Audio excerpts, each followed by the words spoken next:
All right, welcome back, everybody. Today is Monday, January 27th, and today we're going to be starting chapter 3, using marketing research to ensure entrepreneurial success. So, to start out with the introduction, so obviously the most successful entrepreneurs are going to be the ones that tend to be the most informed on the industry, their customers, and their competitors. Every time, isn't it? It's. I think it's my 8 a.m. class because I don't have a problem with this in my other classes. Maybe by 10 o'clock, I'll just come in, turn it on, and it's ready to go. But I apologize. I promise I'm gonna get this one day. People listening in are probably like, "What are they talking about?" Yeah, I never know what's going on. All right. So is that better there? All right. Cool. All right. So once again, obviously, the most successful entrepreneurs are the ones that are most informed with the industry, their customers, and their competitors. Obviously, we know this because obviously, if they're well informed on their industry, they know the trends that's going on in it. They know the size of their industry. You know what types of regulations are being included in that industry and stuff of that sort. Their customers, obviously, they need to be informed of their customers because they need to know their tendencies, what their desires are, what their likes are, their dislikes. Really know a little bit about what kind of money they have. I know we were talking about where's the money and all that other stuff in the other class. So really, just knowing the customers obviously is important because the goal is to try to have them validate whatever it is that we bring to market. So we want to know our customers ultimately to be able to satisfy their needs and their wants. Um, our competitors, we obviously need to know about our competitors because obviously if people are operating within an industry and they're being successful, then that should be some trends that we should look at and also look at ways how we can outperform them and look for a competitive advantage. Also see things that maybe that aren't working so well for some of our competitors, and it'll give us kind of a heads up that maybe that's not the best way to go about doing things.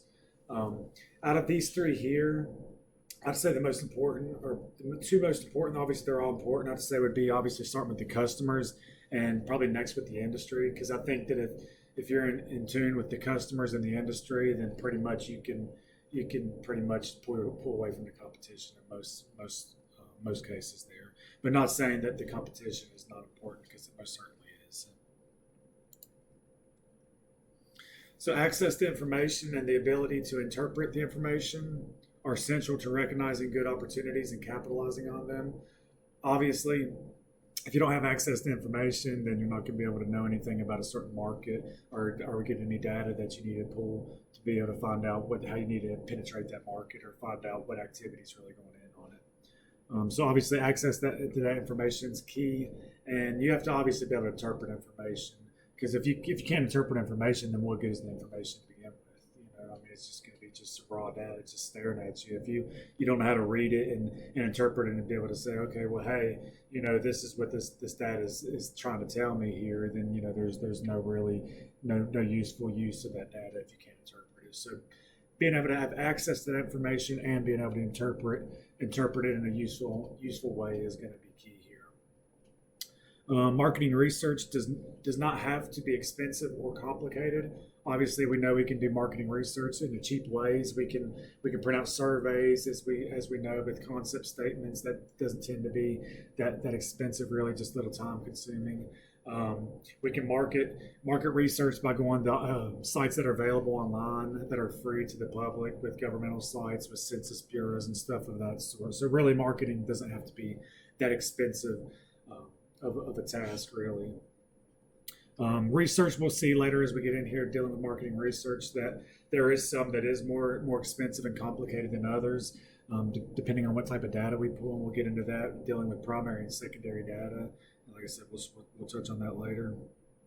Marketing research does play an important role in reducing venture risk, um, while increasing your chance for success. Obviously, if you research whatever you're going into, then chances are you're going to have a better chance to succeed than going into it blindly. I mean, that's just common sense. If you do your homework, you're going to do better than if you don't do your homework. It's always better to know what's coming at you for the most part. I know some people would like to be surprised, but in the case of business, it's always good to know if you can what's coming or what's around the curve, because that kind of leads you to having a competitive advantage over other people.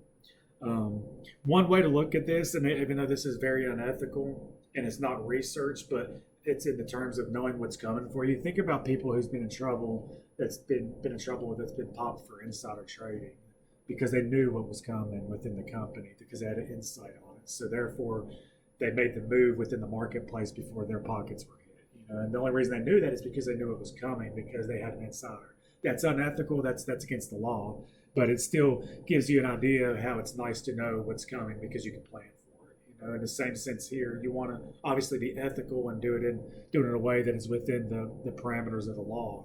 But obviously, but however legally you can find out what's coming, it's best to try to do so. So, what is marketing research exactly? It's the process of defining a marketing problem or opportunity, collecting and interpreting information, and acting on the information to improve chances of enterprise success. Now, it can help uncover variable marketing opportunities, used to assess the wants and needs of customers, and provides information that helps shape the marketing efforts. So, obviously, we all know that marketing research is going to help us accomplish all these bullets that we just went through. And as I said on the previous slide, obviously knowing what's in the future or having an idea by doing your research and doing your homework, obviously that can help uncover viable marketing opportunities because you've done your research and you've seen what people are really wanting and desiring because you've actually got out there and got the voice of the consumer.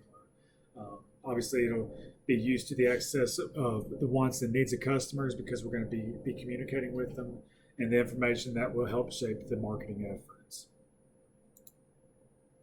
Okay, now here's where we get into the two types of data I was talking about when dealing with research for marketing.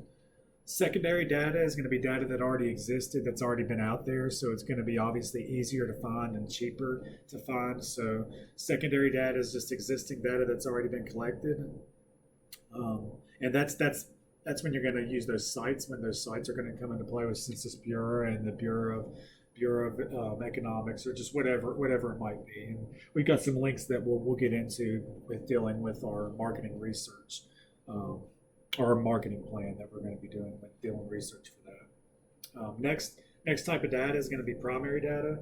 And this is going to be new data gathered by the entrepreneurs. So how do you think the entrepreneur might go about collecting primary data? We know secondary data can be done from sites where the data has already been collected for us. We just have to actually go and look at that data. But how would one go about collecting some of the primary data? The easiest one would probably just be surveys. Right. Talk to people.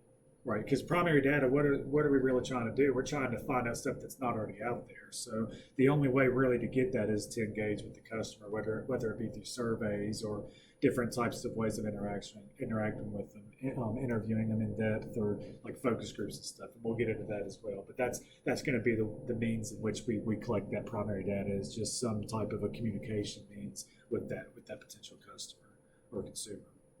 So there's the difference between the two types of data. Secondary is obviously the data that's already in existence, and primary data is data that you actually go out to the field and collect on your own via surveys or interviews. So secondary data, it can be obtained more quickly than primary data. Obviously, if it's already there, you just have to go to a database and just search it out and extract whatever the relevant data is.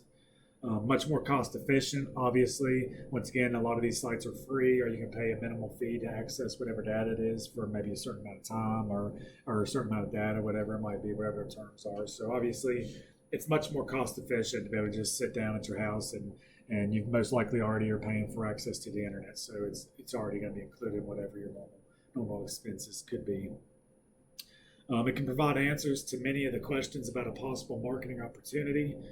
Obviously, if we can look at trends and see how things are happening within different markets, then we can spot some patterns here, and maybe and try to see some opportunities based upon those patterns. If people are really unsatisfied with certain intangibles or tangibles that are out there, whatever the products or service might be, so it could possibly lead us to a good marketing opportunity. More on secondary data. There is some problems that can arise with the use of using secondary data. The information required may not exist, so obviously you might be looking down an avenue that really hasn't been trodden on or traveled on before. So the data might just not be there already. So that could be a problem where we'd have to actually go out and get some primary data. The information may not be current, so although it could be relative to what you're talking about, it might have happened 20 or 30 years ago.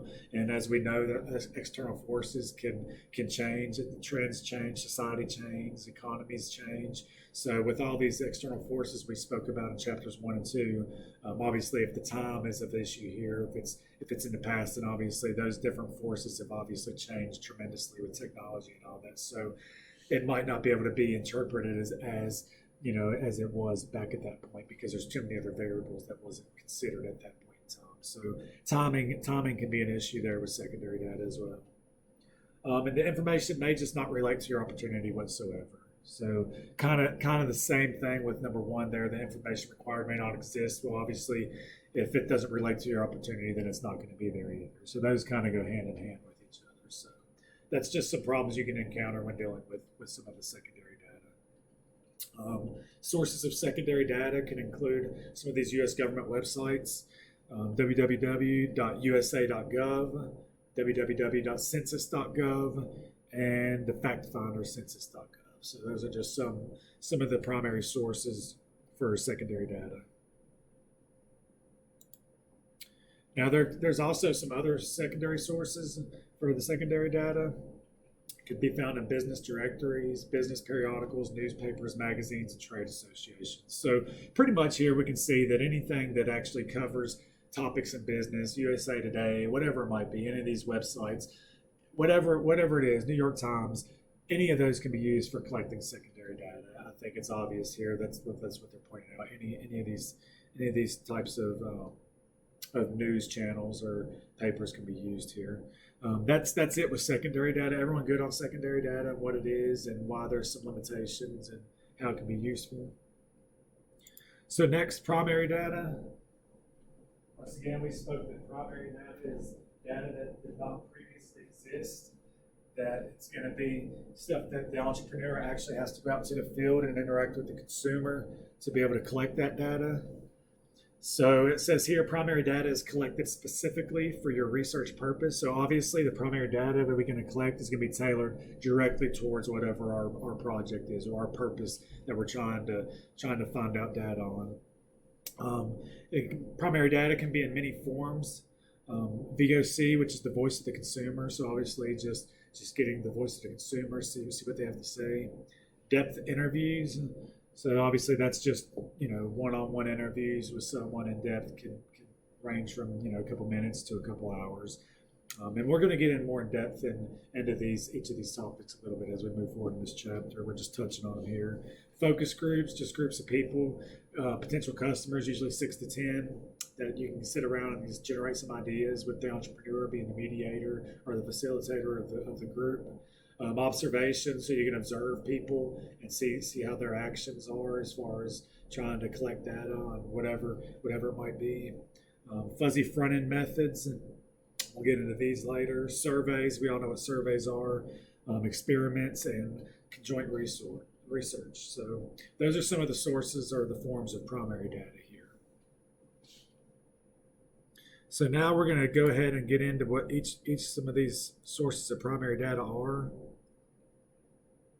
So starting with depth interviews, obviously this is a detailed individual interview with potential customers trying to get the voice of the consumer. So pretty much in these depth interviews, we're going to try to figure out what makes the customer tick, pretty much what sparks their desires into a certain service or product. What problems the customer has, so try to figure out, currently whatever their market is. So maybe if it's doing like a sporting goods shop, find out what they're unsatisfied with their current sporting goods providers, stuff of that sort. So find out what problems the customer has and how you might solve those problems. So pretty much just getting back to what we've always said, how can we find a problem and fix it, right? So that's the main thing we're getting at. So that's what the in-depth interviews is really trying to achieve here, is just having that one-on-one intimate time with that person and trying to see, what their true wants and desires are and problems if they do have some. So some of the characteristics of depth interviews: free-flowing conversational style. So we want it to be a comfortable atmosphere, just free-flowing, because that's usually, if it's free-flowing and not too structured, is when good ideas really start to be generated. So people can really just open up and be themselves. It can take a few hours for each interview. Obviously, you don't want to rush through it. You want to take your time and make sure you cover all the ground that needs to be covered, all the topics that should be covered. And it could be audio or video recorded, and you really should let your participants or your potential customers know that they're being recorded if you're doing so, either audible or audio or video recording. And the entrepreneur has a discussion guide, but allows for flexibility. So obviously, he's got some key points he wants to touch on, but obviously during the scope of the interview, if things tend to move certain ways, then they're leaving that framework a little loose so they can try to pull out whatever ideas they are. Why do you think using a discussion guide is good, but why do you think they allow flexibility? Why do you think that's something that's important to allow flexibility and for these depth interviews to be just free-flowing conversational style? Well, it gives more control to the interviewee, so they can talk more about what they want to talk about, which that's pretty much what an interview is all about, is picking their brain. Right. You want to try to get them to talk is what you're trying to do, pretty much, because to see what they have to say about themselves or what their true thoughts or feelings are. It can also be a way of pointing out latent needs. We talked about latent needs with leads customers don't really even realize that they have. So if it's too structured, you might stay on specifically what you're trying to figure out, whatever those potential needs are that you want. But if it's more free flowing and more of an open, easy atmosphere, then chances are that they're going to open up and loosen up, and then maybe you can find out some of the latent needs that you didn't really know because it just comes out because they're open and just honest and feel comfortable with you. So does that make sense? How that can pull out some latent needs there? It should allow the marketer the ability to identify basic themes for further investigation. So obviously trying to touch on the topics there and then see, oh, well, I didn't think about this before. So let's dive a little deeper into this. Let's look into what this theme is here. So just find some basic themes there to further investigate. An opportunity for you to explore and compare differences and similarities among the target market. So just being able to have a little more insight on what the consumer perceives that market to be from the consumer side of things. So just have a little more insight on some differences and similarities. Allows you to spend valuable one-on-one time with the consumer. So obviously that's what we want, is to really know what the consumer feels and know what they truly want and desire. Obviously, you can't really put a price on that. Spending time with the customer is probably one of the best things you could do, because ultimately it could let you know if you have a good idea, a bad idea, or if there's another idea you didn't even know exists. You can go about doing that. So what situations should depth interviews be used in? When it's easier to reach your target market, when there's a better cost benefit compared to the other methods. So if it's more cost beneficial to use that way, then you should do that. When it's preferable to collect responses without group influence. So obviously, if you want to just get just with one-on-one, not with it, being able to let that person talk without thinking like, oh, well, they might shelter what they say because they're sitting in a room with some peers. They might not totally be open. So if you're trying to get like a non-biased or someone without worrying about with other putting their other input in, then that's a good way to have these depth interviews. When probing is a part of the information collection process, and when a product or service or process is being tested for usability. When the topic is highly sensitive, illness, etc. So obviously, if it's highly sensitive, then a lot of times people don't really want people to know about whatever that touchy subject is or that sensitive subject is. It could be finances or health issues or something of that type. So does it make sense when situationally you should use the depth interviews as opposed to other means of communicating there? Any questions with any of that stuff there? Or? What's probing? What do you mean by that on the third from the bottom? When probing is part of the information collection process. Probing, I believe it is, if I'm saying this correctly, is going to be when you're actually probing the customer, trying to poke at them to find out exactly what their wants or desires are. You can do so because it includes really asking these serious or highly sensitive questions. You're kind of probing the customer. I could be telling you wrong, but I'm pretty sure that's what it is if I remember correctly. Um, so when that is part of it, it's better to have a one-on-one setting when you're actually digging in with that type of behavior, I guess. Um, Next, we're going to move on to focus groups. Obviously, the difference between a focus group and a depth interview is there's more people in the room, obviously, just not a one-on-one. It's an informal interview, pretty much like I said, where there's about 6 to 10 potential customers sitting in with the entrepreneur. The entrepreneur is going to, same thing, have some bulletin tasks, and it's going to facilitate the conversations and have a kind of a free-flowing talking environment with the different consumers, and it allows you to really just expand upon some ideas. If you're trying to grow in your idea and get new inputs to maybe better ideas that are out there, then focus groups are a great way to do that. So this style also uses the voice of the consumer, obviously, because you're talking to the potential consumer. So you're hearing the voice of the consumer here.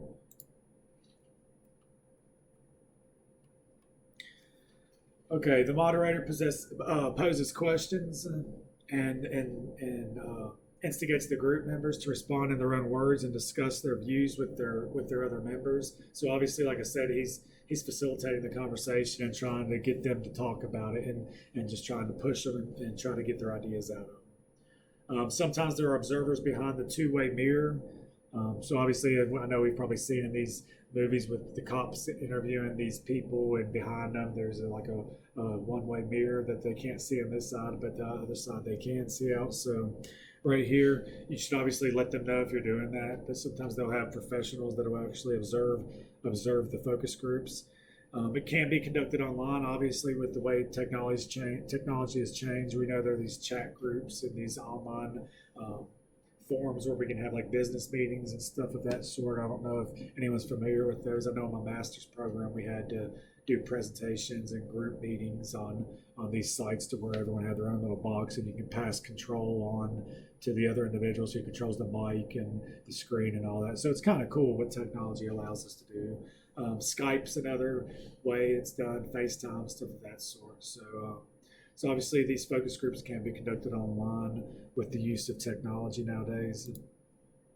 When to use a focus group, consensus or debate is required to explore disparate views of target customers and or experts. Point counterpart among target customers can generate an opportunity to resolve differences. Broad exploratory topics are covered and allow target customers to generate and share ideas. And when interaction between respondents can draw our latent issues, not just the easily perceived ones, and when group dynamics can aid in the discovery process. So pretty much like I said, focus groups, the difference between focus groups and depth interviews, obviously some of the main differences on when to use them. The depth interviews, obviously, if it's a touchy subject about someone's sickness or illness, that's better to use a depth interview, so it's one-on-one. If you're wanting to find out more ideas about a product, say if you're an entrepreneur and you have a product or a service you really think is just a strong product or service, and you know that's what you're going to bring to market, like you already know that's what you're bringing. If you want to find out like how a customer perceives that current product or service you already have, then a depth interview is going to be better for achieving that purpose, because you're really just testing it on an individual basis with something you know you're bringing to market, so it can see what they like and what they don't like about it. A focus group, if you're trying to generate new ideas, like I said before, and you're not totally sure, or you want to maybe expand on your idea or concept, then a focus group is going to be better because it can help discover new ways of doing things. Obviously, because there's going to be more ideas generating in the room, so it's going to be more of an open flowing conversation. So that's a better time to use a focus group when you're trying to grow your idea or get a new idea, as opposed to if you already know what you're doing. Does that make sense? So any differences between the focus groups and depth interviews right now? Everyone seem okay on them? Okay, fuzzy front-end methods. Man, I'm having trouble talking today. Stopped up.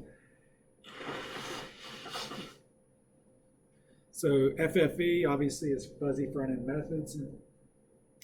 These are techniques designed to identify elusive consumer tastes or trends.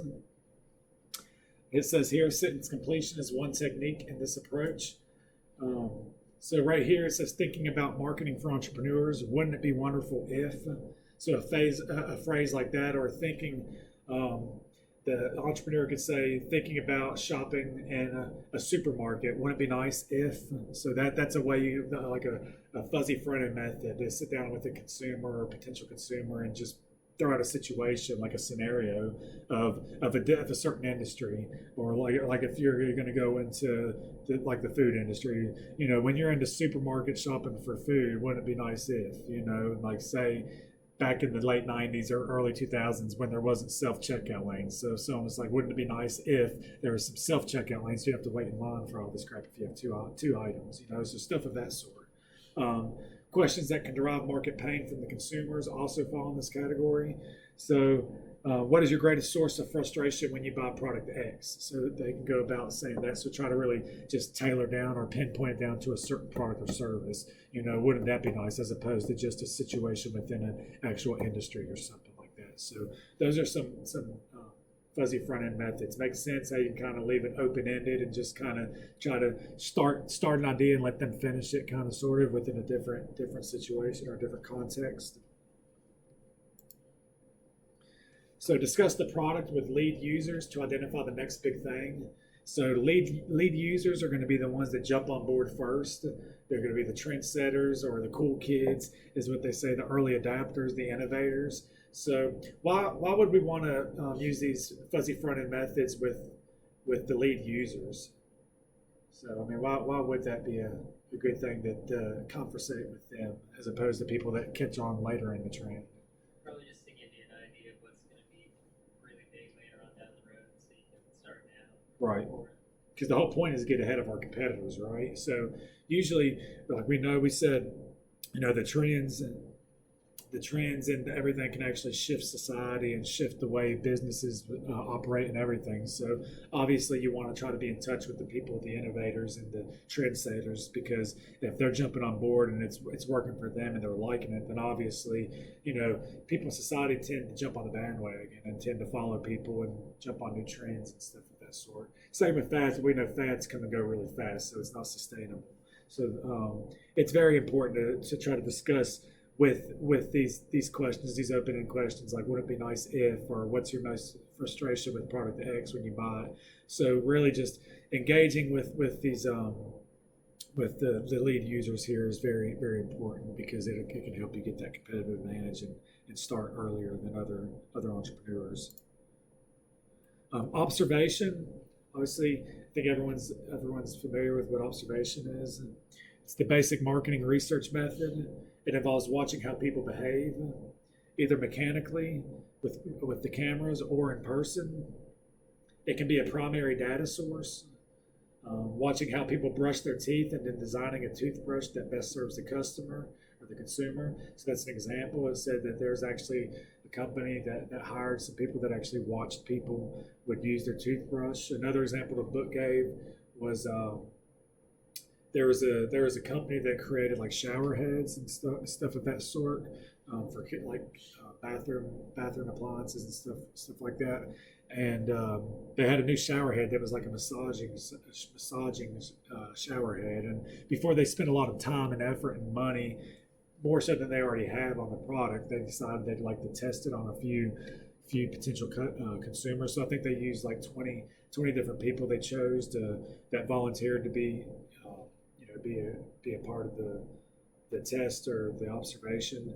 And they actually ended up like redesigning a little bit of the shower head, and it went on to be a huge success. So if they would have never did that observation with seeing what people's reactions were to it, then it might not have been that much of a success without actually observing it first. And it could have saved them obviously a lot of money as well. Primary data source. So obviously, if you're observing and watching behavior, chances are you're trying to collect something that is most likely not out there already, because you're going straight to consumer. The book gave another example of, I believe it was Toys R Us, or a huge toys company, got permission to go into daycares and actually watch and observe kids playing with toys and watch their movements and what they were doing with their imagination. And they actually generated new toy ideas out of watching how kids played with toys just from observing their movements and watching their imagination and stuff. So that's pretty cool, and went on to create other successful toys. So ethnographic research, this is going to seek to discover the subtle emotion reactions as consumers encounter the products and the natural use. Reveals customer insight that cannot be obtained through other research methods. So obviously, if you're watching how people, their expressions as they, like, say if they open a new package or new product or something, or if they use it for the first time, obviously that's going to tell a lot more than if you just ask them a question and they haven't actually used it. Seeing their reaction stuff. A lot of times your reaction and your facial expression can tell a lot. So just watching this just gives you another little degree of research that you can't really find in other methods.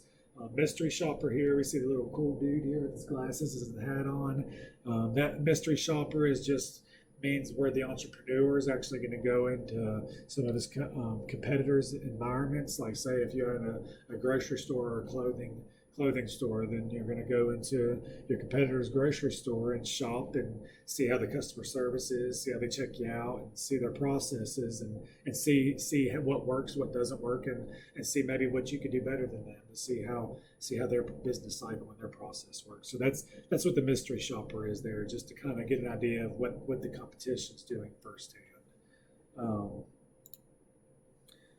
So more with observation. The observation method is useful and flexible. Obviously, it's very useful because you can generate a lot of ideas, as we said before, that you can't get with other research methods. It's flexible because obviously you can observe people in different manners, in person, with video, or whatever it might be, in different places. It doesn't have to be tailored to one geographic location. Costly and unreliable. So it can be costly, obviously, if you have to travel and take your time to observe, or buy equipment to observe the people. And it can be unreliable because it says here different people observe different behavior. So you could take two different observers watching a room full of people, and they could both pull out two different opinions on what they thought the data resembled, or what they thought that their behavior resembled. So obviously it comes down to a lot of just personal opinion there on observing. And it reveals what people do, but not what they feel. So obviously, it doesn't reveal why they do it. It just reveals what people do when you observe them. It's not telling you why they're actually behaving like that. This is the first half of chapter 3. Hard to believe we're already on chapter 3. So I got a couple other things for us today. The next slide here, entrepreneurial marketing plan. Now this right here is actually the marketing plan that's going to be the semester project that counts for 25% of our overall grade. Right here it says that it's going to be in a group, but it's not. I just did not change this PowerPoint. So just ignore this slide in terms of it talking about a group. So this is going to be an individual assignment. I'm going to switch over to Moodle here in a minute and go over some other things. And we'll be getting more in depth with this on Friday on what the marketing plan is going to be. That's my plans today, is to go over a little bit right now like I am, but then Wednesday hopefully finish the content of chapter 3, and then Friday to go over in depth a little more about the entrepreneurial marketing plan, and then just after we go over that, go over some of the resources we have for it, and just let the rest of the class be used to start generating ideas and stuff. So we'll get into more of that here in a minute, and obviously on Friday. And the reason why I want to touch on this now is because it's a pretty big assignment, and it is worth a fourth of your overall grade. So I want people to start really generating their idea now and start working on this throughout the semester. Because if you break it into sections and start working on it now, then you should have no problem completing the assignment. I mean, there's only these entrepreneurial exercises that counts as a fourth of our grade, the marketing plan, and then a midterm and a final. So really, if if you're working through this marketing plan and doing your homework, then you're going to be working on it at a great pace because there's not a lot of busy work in the class. It's just one entrepreneur exercise at the end of each chapter, and then this marketing plan, and then your test. That's it. So just really, really, really just don't procrastinate on this and get started. But I want everyone to identify their product or service or process. Obviously, it doesn't have to be all three. Just pick one on what your idea is going to be. Then I want you to try to figure out what your target market is going to be. Obviously, you don't need to discuss roles and responsibilities for each group member because it's going to be done individually. So you just going to have to determine what your role and your responsibility is and how much time and effort you're actually going to put into this project. And then begin familiarizing yourself with the requirements of the marketing plan on page 205 of your text. So that's going to be used as the framework. I want to point out some things here since we're already talking about it here. First thing, let's go back. Remember, the entrepreneur exercise for the first one was due last night at 11:59. So hopefully everyone got that in on time. Chapter 2, this entrepreneur exercise that we covered last week, is going to be due this Sunday coming up at 11:59. So everyone, please get that in. And then now week 3, where we're at right now, we're in chapter 3. So we covered the first half of chapter 3 today. Wednesday we're going to cover the second half of chapter 3. And then chapter 3's entrepreneurial exercise here is going to not be due until February 9th at 11:59 p.m. And there's a catch though. There's another exercise that's due next Sunday at 11:59 as well. Not this Sunday, but the following on the 9th. And if we can click in here, this is back to the entrepreneurial marketing plan, the one we were just discussing on the PowerPoint slides. So I'm just going to read here just what I typed up here. So the entrepreneurial marketing plan is going to be an individual assignment, and it's going to be due the week before finals week. The date has not been set, but it's going to be one of the days before finals week. So in week 15 is when this project is going to be due. The date will be set later in the semester, so I will make sure that everyone knows when the pertinent date is going to be set. But as of now, it is definitely due the week before finals week. An example of an entrepreneurial marketing plan is on page 205 of your text, Marketing for Entrepreneurs. So once again, the marketing plan, the example of it, is on page 205 of the text. Use that example on page 205 of your text as a framework for working on your marketing plan. So it's a full-blown marketing plan. I think it's roughly 20 pages long, give or take. Obviously, that doesn't mean how long yours has to be, but it'll give students a very good idea of what I'm going to be looking for within the plan. Use the links: the Small Business Administration, the Bureau of Economics Analysis, the Census Bureau, and Fact Finder, which are listed in Moodle in this current week. I'll show you these links in a second. And use these links to help assist you with your market research when dealing with this marketing plan. This is a big assignment. It counts as 25% of the grade in the course, and it does require a considerable amount of time and effort. So once again, don't procrastinate on this assignment and begin working on it now. So here's what I want everyone to pay attention to right now. So by the end of next week, and as we can see here, by the end of next week, meaning the due date is going to be Sunday, February 9th at 11:59 p.m. So by Sunday, February 9th at 11:59 p.m., each student needs to identify the product, service, or process that you will work on for your entrepreneurial marketing plan, and also explain which kinds of data, both primary and secondary, you plan to use. So that's all I need from everyone by Sunday, February 9th at 11:59. So determine what your product, service, or process is going to be, and then explain which kinds of data, both primary and secondary, that you plan on using for the product. The reason why I'm making this part of it due on Sunday, February 9th, is to entice people to get started. This will be for a grade, so don't take it lightly. Do turn this in. It will be lightly as a grade, and will count towards your overall grade on this project, obviously, because that's the weighted of the overall assignment. So that's where the grade will be factoring in on this. So if you do not have this turned in by the 9th of February 9th at 11:59, it will affect your overall grade on the marketing plan. Any questions on that so far on the marketing plan? I think I'm good. Okay, and like I said, this is listed directly.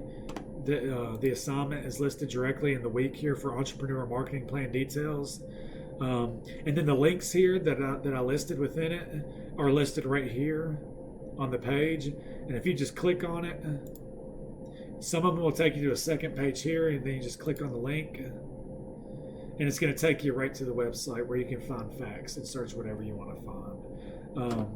We'll review, like I said, Friday. We'll scan through these. I'm not really too familiar with them myself. I haven't used them a lot, but for what a little bit I've just navigated through it, it seems pretty user friendly. But we'll play around with it a little on Friday, so we all kind of become familiar with it.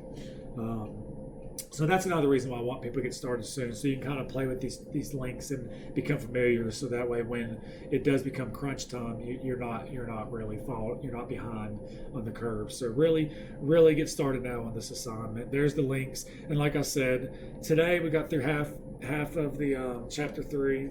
My plan is Wednesday, hopefully finish chapter 3, and then like I said, the 2 assignments that are due this week are posted here, along with the one from the other one. So anyone have any plans from as far as where we're at in the class, where we're going, or any questions on any of the entrepreneur exercises or any of the content we've covered, or on the marketing plan details?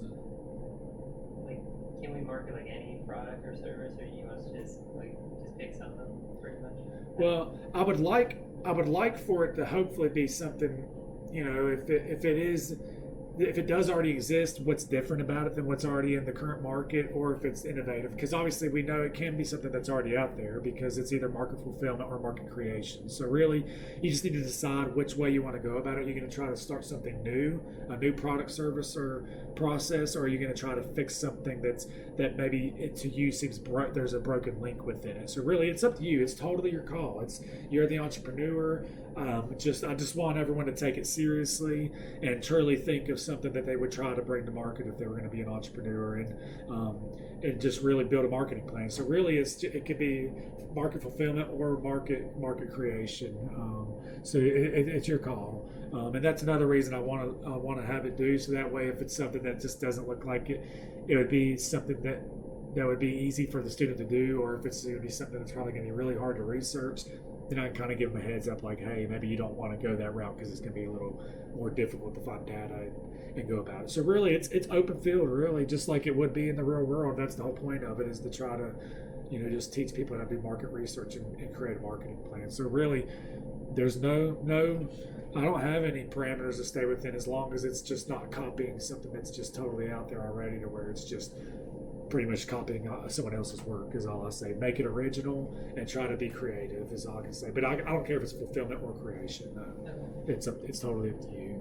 And just remember, only thing that's due on the 9th is with the idea of what that product, service, or process is going to be for your plan, and what types of data, both primary and secondary, you plan on using. So it kind of gives you a jump start on your project. And like I said, Friday we'll play a little more with those links and go over the plan a little more, and go over the sample at the end of the book at page 205 of the text. So like I said, that's all I have for everyone today. Is that it? No other questions for anything? No, I don't think so. Okay. Well, I hope everyone has a good day, and I will see everyone on Wednesday.